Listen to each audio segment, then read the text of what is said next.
زنگی اپنے حصے کا کام انجام دے چکا تھا۔ اسلامی دنیا پر نصرانیوں کی مزید جارحیت کا راستہ بند کر کے اس نے مسلمانوں کو آگے بڑھ کر حملہ کرنے کی حیت میں لا کھڑا کیا تھا۔ 60 سال کے تھکے ماندے جسم کو اب آرام کی ضرورت تھی، پھر بھی راحت و آرام کا لفظ اس کے لیے اجنبی تھا۔ نصرانیوں کو ایک شدید دھچکا پہنچانے کے بعد وہ اندرونی مہمات کی طرف متوجہ ہو گیا۔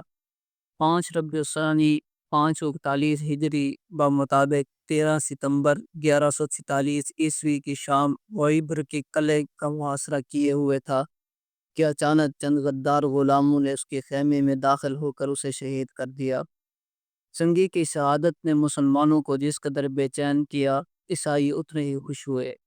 مچاڑ کے بقول اس کی موت کی خبر سے نصرانیوں نے اپنی شکستوں کا غم دور کیا اور اس قدر خوشی کا اظہار کیا گویا مسلمانوں کی ساری طاقت یک بارگی زمین بوس ہو گئی ہے۔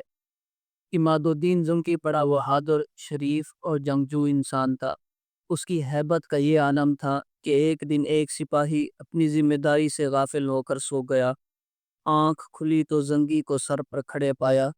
جو ہی اس کی نگاہیں اس شیر نر سے چار ہوئی، خوف کے مارے وہی دم توڑ دیا۔ زنگی جو ایک معمولی سپاہی تھا، اپنی اولاد کے لیے ایک وسیع ملک چھوڑ گیا تھا۔ اس نے مسلمانوں کے لیے القدس کی آزادی کی راہ ہموار کر دی تھی۔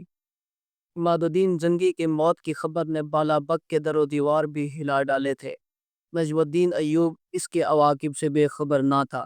اپنے اندازے کے عین مطابق اس نے دیکھا کہ اطابق زنگی کی سلطنت فوراً 2 حصوں میں تقسیم ہو گئی ہے۔ حلب سمیت شام کے صوبے اس کے چھوٹے بیٹے نور الدین محمود زنگی کے پاس آ گئے، جبکہ موصل میں اس کا بڑا بیٹا سیف الدین غازی مستقل حکومت کا دعوے دار بن گیا۔ ان دونوں میں اقتدار کی کشمکش کے دوران موقع پا کر دمشق کے حکمران نے بالا بک کا محاصرہ کر لیا۔ نجم الدین نے اپنے آقا زادوں سے کمک طلب کی مگر کوئی جواب نہ ملا۔ نجم الدین ایوب کو اطابق زنگی کی موت کا شدید ملال تھا، سو اس کے بیٹوں میں تقسیم شدہ سلطنت سے اسے کوئی خاص لگاؤ نہ رہا تھا۔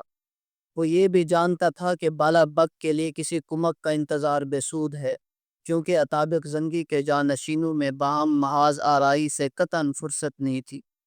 چنانچہ اس نے مسلمانوں کو قسط و خون سے بچانے کی خاطر بالا بک حاکم دمشق کے حوالے کر دیا اور اس کے بدلے اس نے دمشق میں ایک مکان اور نواحِ شہر میں 10 دیہاتوں کی جاگیر حاصل کر لی، مگر اس کے ساتھ ساتھ اس نے اپنے بھائی شیر کوہ کو زنگی خانوادے ہی سے وابستہ رکھنا پسند کیا۔ زنگی کے جانشینوں میں نور الدین زنگی یقیناً اپنی ذہانت، شجاعت اور دینداری کے باعث قابل ترجیح تھا۔ چنانچہ شیر کوہ حلب میں نور الدین زنگی کے دربار سے منسلک ہو گیا۔ یہاں اسے اپنی جنگ جویانہ صلاحیتوں کے اظہار کا خوب موقع ملا اور وہ اسد الدین کے لقب سے مشہور ہو گیا۔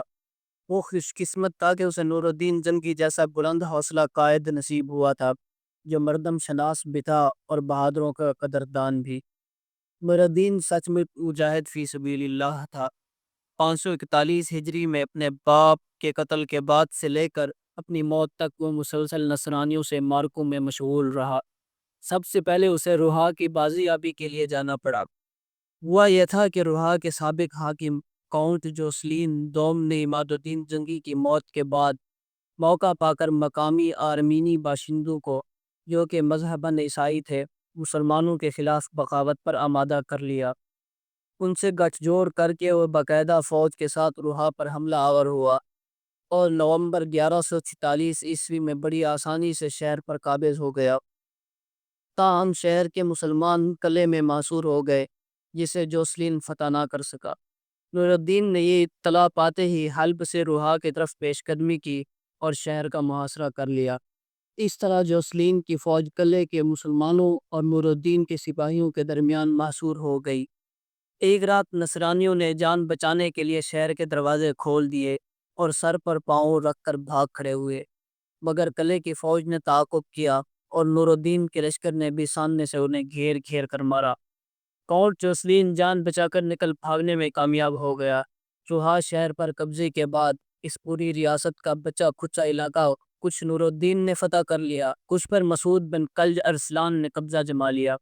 اس طرح روحا جو شام میں صلیبیوں کی سب سے پہلی اور سب سے بڑی ریاست تھی، تقریباً پوری کی پوری نصرانیوں کے ہاتھوں سے نکل گئی۔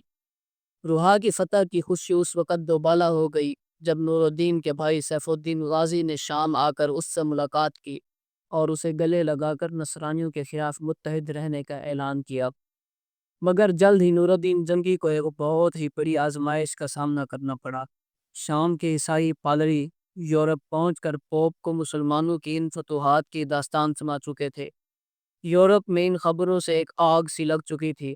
مچارڈ لکھتا ہے، نصرانیوں کی سفارت کا بیان سن کر پوپ کے آنسو نکل آئے۔ روحا کی مصیبتوں اور یروشلم پر آنے والے خطرات کے احساس نے سب میں رنج اور ڈر پیدا کر دیا۔ تمام یورپ میں خوف اور دہشت کی پکار مچ گئی۔ پہلی صلیبی جنگ کی طرح اس بار بھی لوگوں کو بھڑکانا مشکل ثابت نہ ہوا۔ ایک پادری سینٹ برنارڈ اس اشتعال انگیزی میں پیش تھا۔ 1146 عیسوی میں فرانس کے شہر ویلیزلی کے مقام پر ایک کانفرنس منعقد ہوئی جس میں سینٹ برنارڈ کی جوشیلی تقریر نے ایک کہرام مچا دیا۔ شاہ فرانس لوئی ہفتم نے خود سینٹ برنارڈ کے ہاتھ سے صلیب مقدس لی۔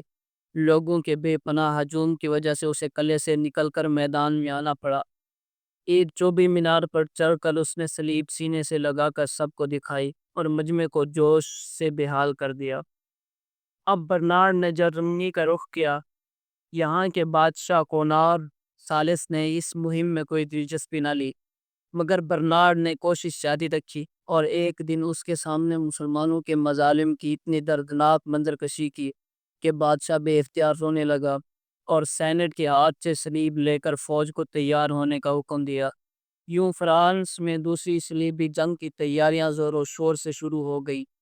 ان گنت لوگ صلیبی جنگ کے لیے روانہ ہونے کو تیار ہو گئے۔ مچارڈ لکھتا ہے، دیہات ویران اور قلعے خالی ہو گئے، سوائے یتیموں اور بیواؤں کے کوئی باقی نہ رہا۔ 542 ہجری بمطابق 1147 عیسوی میں 4 لاکھ فرانسیسی سپاہی شاہ فرانس لوئی ہفتم کی قیادت میں یورپ سے ایشیا کوچک پہنچے اور شام کی طرف بڑھنے لگے۔ شام کی سرحد تک پہنچتے پہنچتے ان کی افواج کو کونیا کے سلجوقی ترکوں نے بری طرح پامال کیا۔ موسم کی سختیوں نے بھی انہیں تباہ کیا۔ جب یہ فوج انطاکیہ پہنچی تو 1 لاکھ یعنی صرف 1/4 رہ گئی تھی۔ ادھر شاہ جرمنی کونراڈ ثالث قسطنطنیہ سے بحری راستہ اختیار کر کے شام کے ساحلی شہر اوکا پہنچ گیا۔ یہ دونوں بادشاہ یروشلم میں آ کر اکٹھے ہوئے اور راستے کے مصائب پر ایک دوسرے کے گلے لگ کر خوب روئے۔ جنگ کی منصوبہ بندی شروع ہوئی۔ شاہان یورپ نے شاہ یروشلم بالڈون ثانی کے ساتھ مشورہ کر کے سب سے پہلے دمشق کو فتح کرنے کا فیصلہ کیا۔ دمشق کے امراء کا نصرانیوں سے صلح کا معاہدہ تھا، مگر صلیبی لشکر نے اس کا کوئی لحاظ نہیں کیا۔ شہر کی فصیل جو مٹی کی تھی، گزشتہ صلیبی حملوں سے خاصی شکستہ ہو رہی تھی، تاہم شہر کے باغوں کی گنجانی نے اسے ایک طرف سے محفوظ بنا رکھا تھا۔ بہرحال صلیبی لشکر نے دمشق کا سختی سے محاصرہ کر لیا۔ دمشق کے سالاروں میں نعیم الدین ایوب بھی شامل تھا، جس نے نہایت پامردی سے شہر کا دفاع کیا۔ امرائے شہر نے بھی بڑے تدبر کا مظاہرہ کیا۔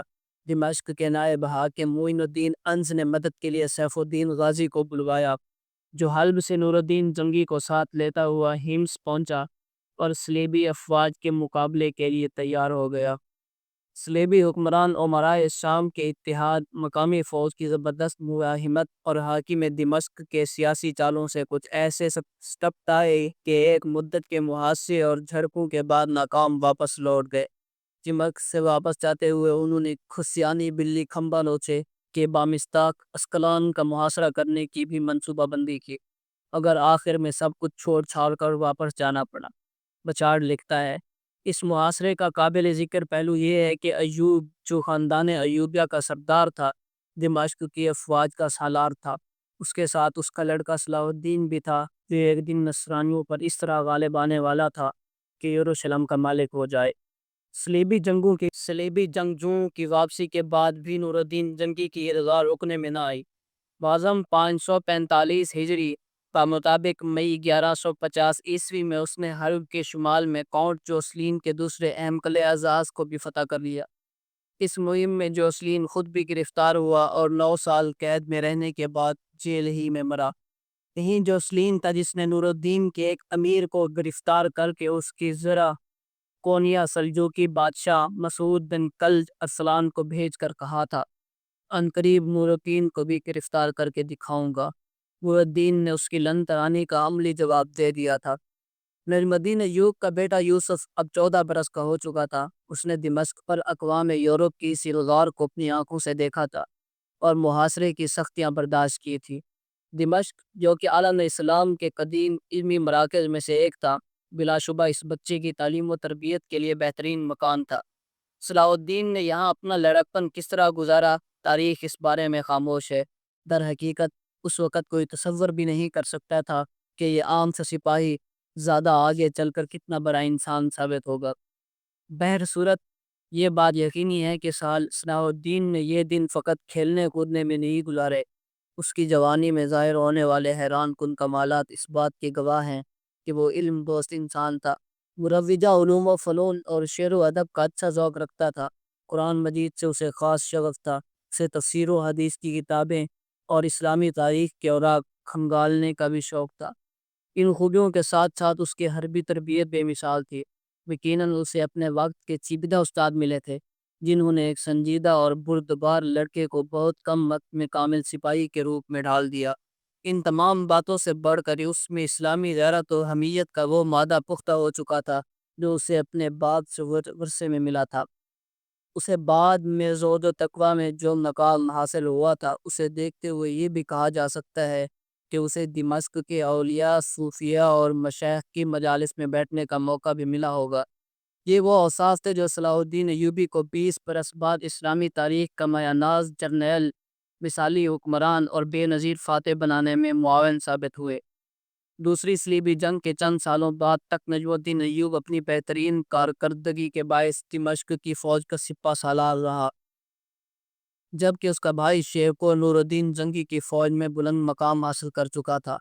نور الدین جنگی اپنے باپ کے ادھورے کام کی تکمیل میں مصروف تھا۔ اس نے کئی بڑے دشمنوں کی سرکوبی کی تھی اور کئی ماروں پر نصرانیوں کو چھٹی کا دودھ یاد دلایا تھا، مگر باپ کی ایک ادھوری مہم کو وہ اب تک پورا نہیں کر پایا تھا۔ یہ دمشق پر قبضے کا خواب تھا جسے پورا کیے بغیر القدس کی بازیابی تقریباً ناممکن تھی۔